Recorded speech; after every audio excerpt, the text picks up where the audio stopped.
things, there are many repetitive but very important operations that must be continuously at work if life is to be. These operations are carried out by automatic, self-regulating mechanisms. Our heart and lungs are ideal examples of self-regulating biological machines. They respond automatically to changes in the body's requirements in order to maintain an equilibrium. Today, science and technology have made possible the incorporation on a broad scale of the principles of self-regulation or automatic control in non-biological, man-made systems. The electronic computer, an information handling, problem-solving, decision-making machine, is the invention which makes automatic control possible in many situations and at speeds that far exceed human capability.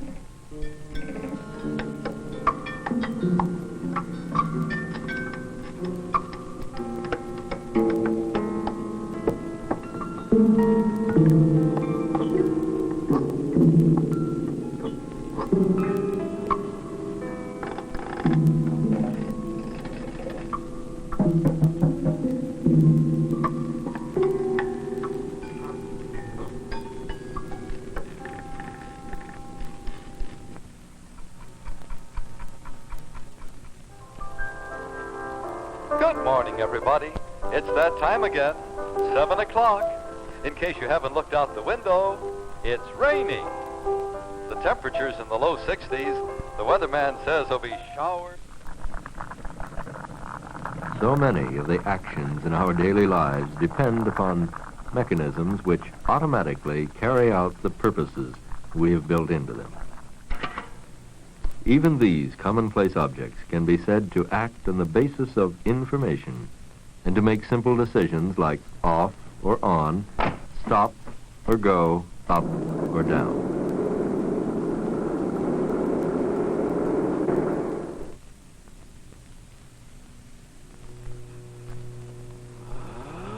When one of these devices is set up so that it can recognize and act upon changes in its own environment, and do so without benefit of human intervention, we have a self-regulating control system.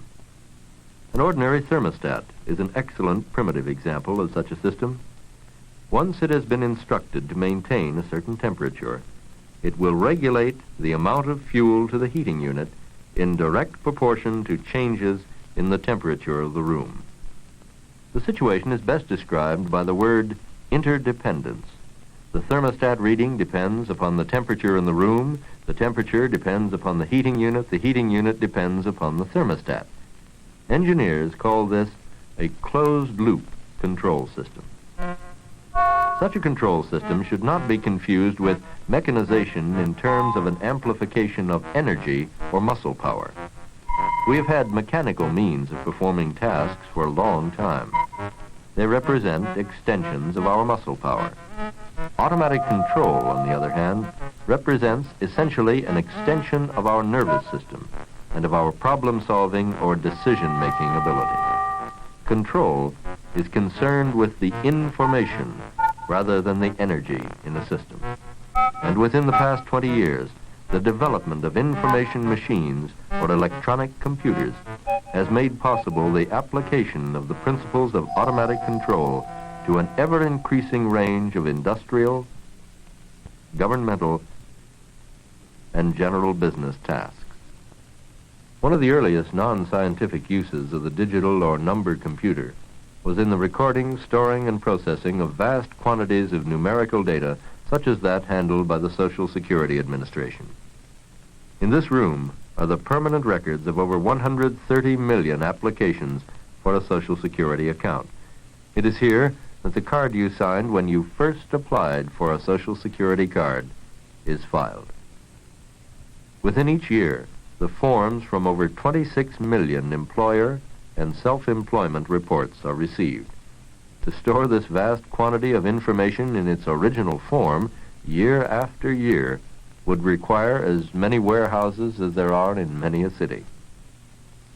Fortunately, the information from these mountains of paper can be transferred to punched cards, and then the computer translates this information into binary digits which are recorded on magnetic tape.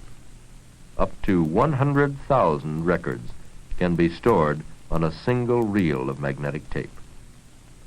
The original paper forms can then be destroyed rather than stored at the taxpayer's expense. The computer can also be instructed to convert the information on the magnetic tapes into a form such that it can be recorded on microfilm. Once the records are on microfilm, they are in an easily readable form so that the account for a particular Mr. Smith can be searched out from among the more than 1 million other Smiths, even when the account number is not known at first. When there is a claim request for an account, the relevant data must be extracted from the file for the individual. 1/2 of the tape files containing over 130 million records is searched each day by means of data synchronizers. Just imagine the time required, to say nothing of the possibility of human clerical errors, if this information had to be extracted from file cards.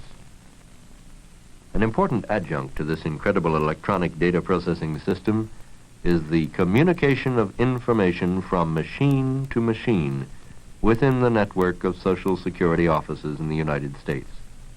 And a branch office may require only about 1 minute of leased wire time each day to have its queries answered by the computer.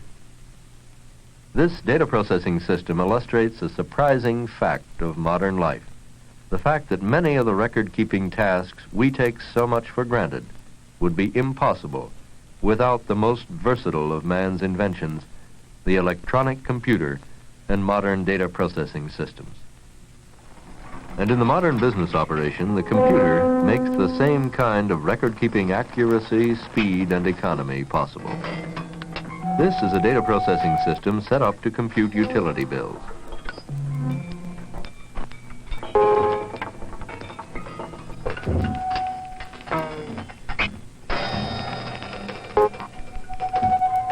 Once the information on the cards has been transferred to magnetic tape, the actual computation time for each bill is approximately 1/3 of a second.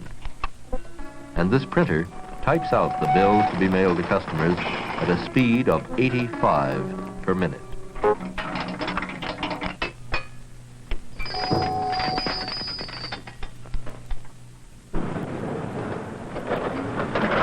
In this industrial plant, the Wyman Gordon Company of Worcester, Massachusetts, a computer is used to keep track of and to integrate information on everything from inventory to payroll. John McCarthy, Director of Data Processing, describes this.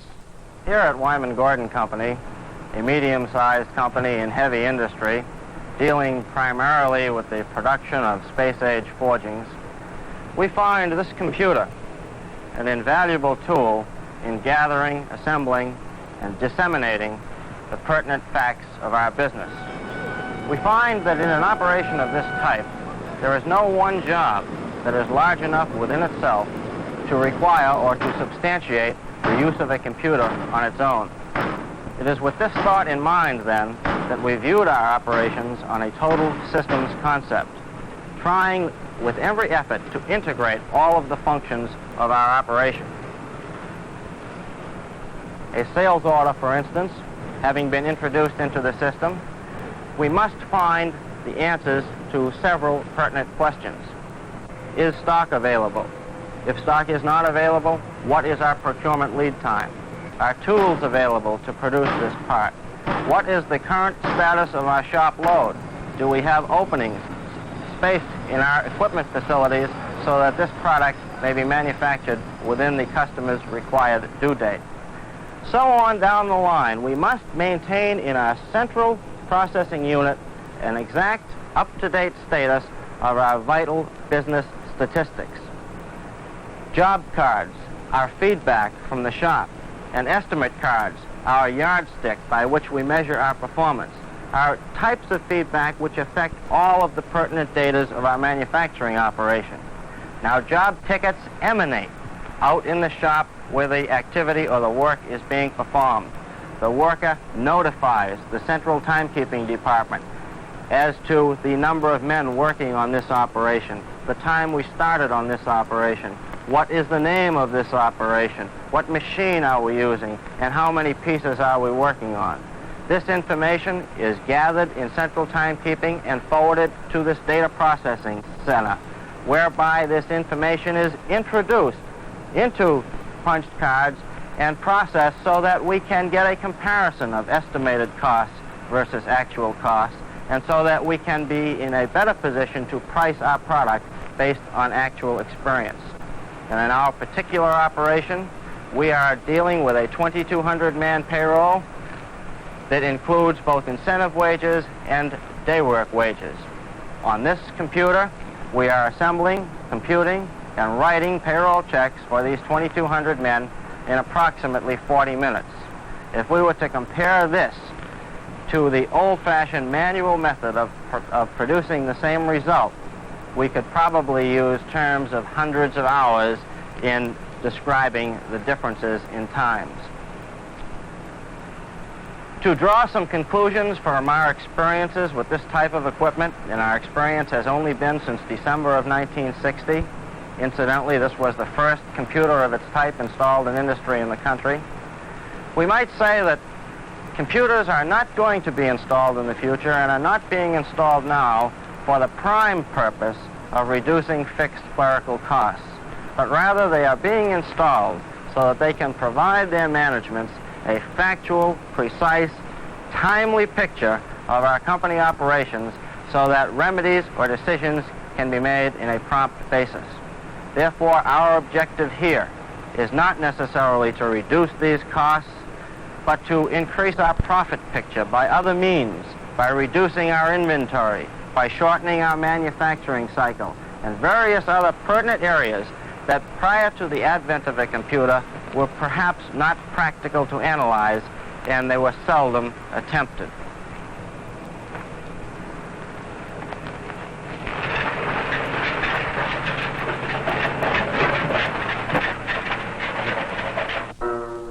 It is at the Numerical Machining Corporation in Cleveland, Ohio, that we may see a computer used to control a complex and delicate manufacturing process. First, a programmer working with a blueprint of the part to be manufactured must write out all of the necessary specifications for the part.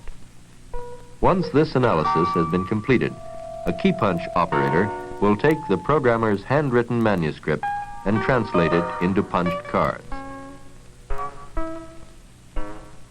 This information is then fed to the computer, which, acting in accordance with instructions stored in its memory, computes the operations necessary for the part to be machined properly. This output, or set of directives from the computer, is then transferred from punched cards to perforated paper tape. This paper tape contains all of the necessary instructions for the milling machine.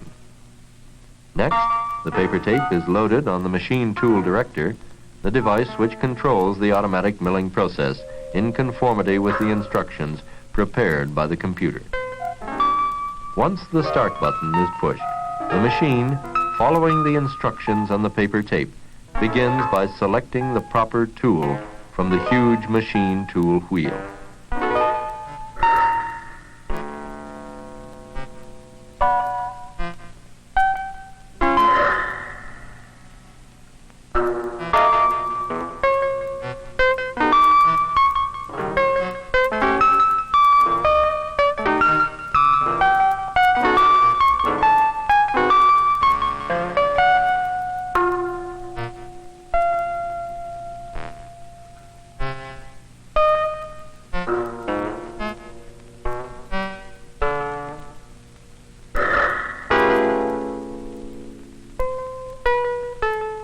And once the proper tool has been selected and inserted, the machine proceeds with the milling operation, entirely under automatic control.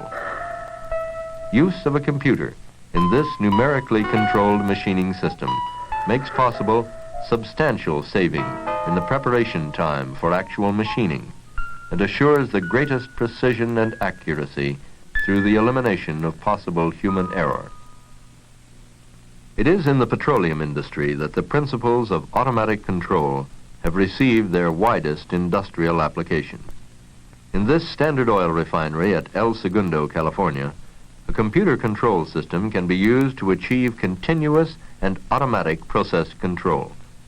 Following many hours of painstaking engineering and mathematical analysis on the part of human beings, the computer is provided with a mathematical and logical statement of the problem, including the many limitations in the refining process that cannot be exceeded. Acting in accordance with instructions as to what optimum conditions should be maintained, the computer reads the necessary measuring instruments and makes the required control decisions necessary to maintain the refining process at an optimum. This automatic or closed-loop control system operates within the natural or real-time requirements of the refining process. Such continuous process control is not possible under manual methods. The problem of control within a real-time situation may be even more dramatically illustrated by a traffic control and guidance system where the time may come when only a computer can handle the flow of information and make the proper logical decisions within the microsecond time intervals necessary at such high speeds. Yet the principle that lies behind the guidance system and the simple thermostat is the same. Scientists and engineers call it feedback. As used in relation to control systems, feedback is information about an environment that leads to a decision which affects the environment. Feedback loops are present in all forms of life. Whenever we feel that we may lose our balance and take corrective action, we are illustrating an information feedback system. When the corrective action is equal in amount or amplitude to the disturbance in the system, an even oscillation results. When the corrective action is slightly less than the disturbance or deviation, the oscillation is dampened and tends to disappear. However, when the corrective action is greater than the disturbance, an increasing oscillation is caused, which may result in the systems getting entirely out of hand. Control is a result of what is called negative feedback. In other words, the information that is fed back is the amount of deviation from the desired norm or condition. Time delays, the structure of the system itself, and the amount of noise or distortion in communication of the information makes oscillation an inherent part of all control systems. An uncomfortable example of a control problem caused by time delay and feedback is when you're trying to adjust a shower to the exact temperature you desire. At first, it's either too hot or too cold.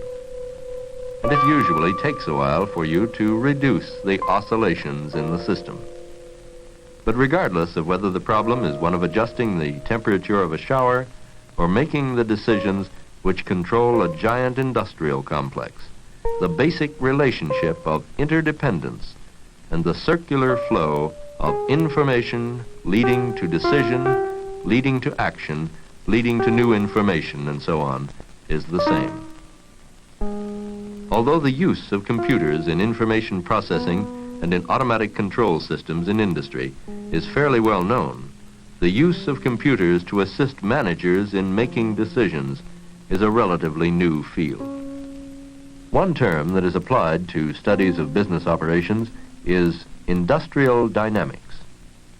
J.W. Forrester, professor of industrial management at the Massachusetts Institute of Technology, talks with Dr. Richard Hemming of the Bell Telephone Laboratories about industrial dynamics.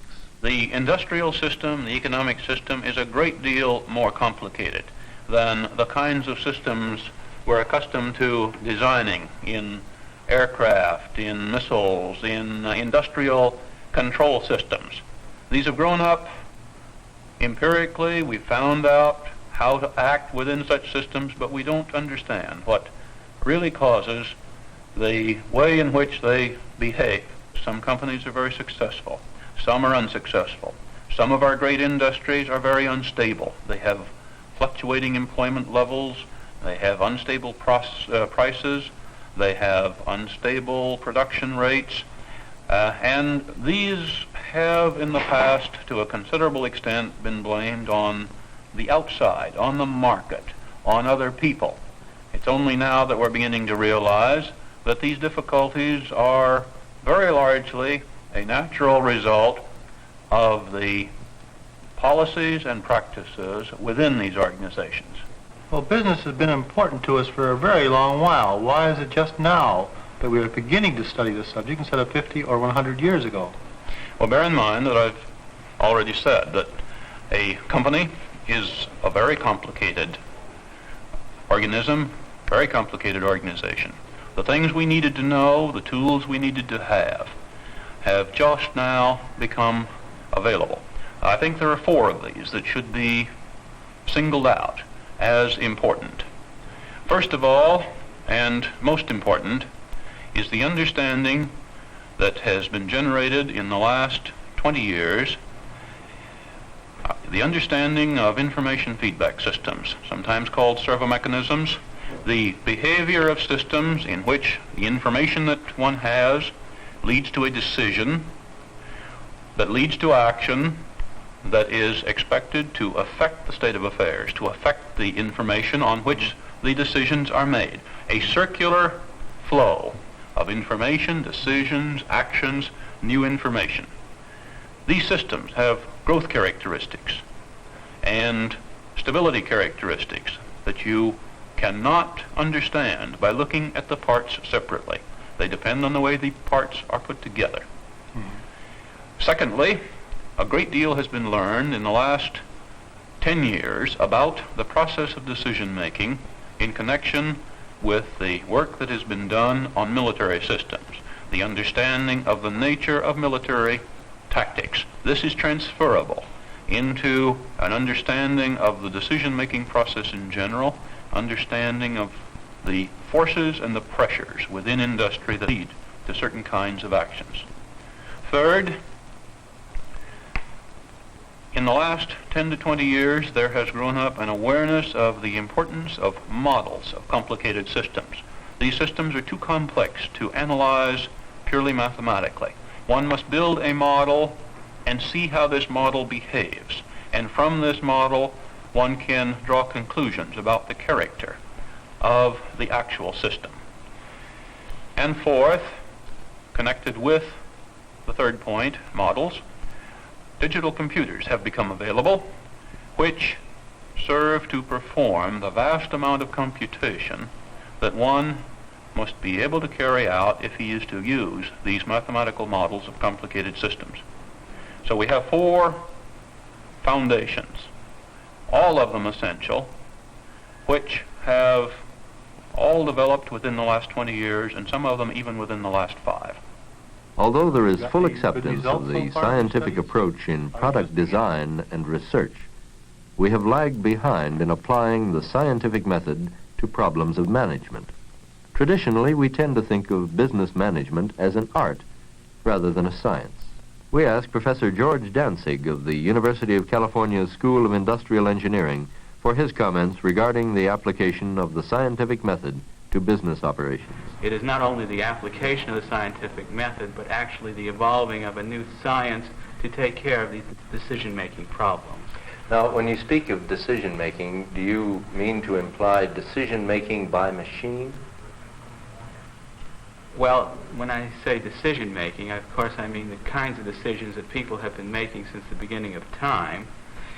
And only in recent years has anyone allowed their judgment, so to speak, with regard to making decisions, be made by a computer instead of by human beings.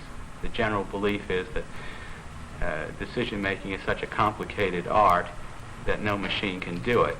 And what these developments are saying is that a great deal of this art can be reduced to a science, and that machines can help in that decision-making. The role of the manager as decision-maker can be viewed abstractly as a process of converting information into decisions and instructions, which in turn affect the environment, which affects the information which leads to new decisions, and so on. Once again, we are confronted with the familiar pattern of information feedback. In any business operation, thousands of individual decisions may be required, and each one of these decisions has its effect on the total system. One of the objectives of the new science of industrial dynamics is to free the manager from routine decision-making so that he may concentrate on the more general and strategic objectives. In short, his attention should be focused on the big, not the little decisions. The historical difficulty has been the translation of the broad objectives of the system into the detailed decisions that had to be made to go along with it. Because there were no electronic computers and no scientific approach to these problems, it was necessary for the managers in charge to translate their objectives into means for carrying out the objectives. So, for example, if you were an Air Force general, you would decide that the best way to win the war is to have many bombers. If you were in the Navy, it would be many battleships. Now, once you've translated it into the means, in this case, either aircraft or battleships, then again the second echelon in the planning process would again translate the objectives of getting a lot of airplanes into the means by which you get the airplanes. And each stage in each echelon in the planning process did the same thing, namely they translated the objectives into the means for carrying out the objectives. What these present methods do is release the manager from making the decision as to how to carry out the objectives. Instead, he can concentrate on the broad objectives themselves and then leave it to the machines to carry out the details.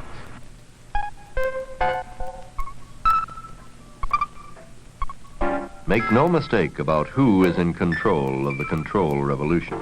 It is the man who uses the machine as a tool. And when he can use the computer as a tool to control routine procedures, attention can be directed toward the exceptions to the routine. In short, the manager's attention is needed only when a new decision is required. And the great promise of the future use of computers as control and decision-making machines rests with our understanding of what these machines can do and our willingness to use them to serve the purposes of man.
This is NET, National Educational Television.